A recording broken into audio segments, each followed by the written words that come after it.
औरंगजेबाच्या सोबत ब्रह्मपुरीला आहेत आणि औरंगजेब प्रत्येक किल्ले घेणे परत आपले मराठी जातात, परत तो किल्ला घेतात, असं हे 26 वर्ष युद्ध चाललेलं होतं।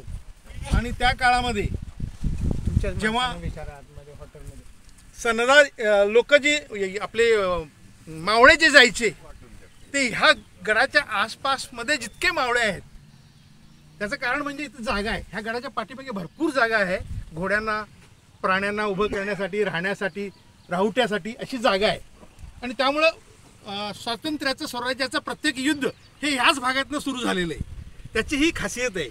त्यामुळं जरी जिंजीला असले तरी इथून रसद जायची, इथून मावळे जायचे आणि हल्ले करायचे आणि परत तिकडे येऊन थांबायचे।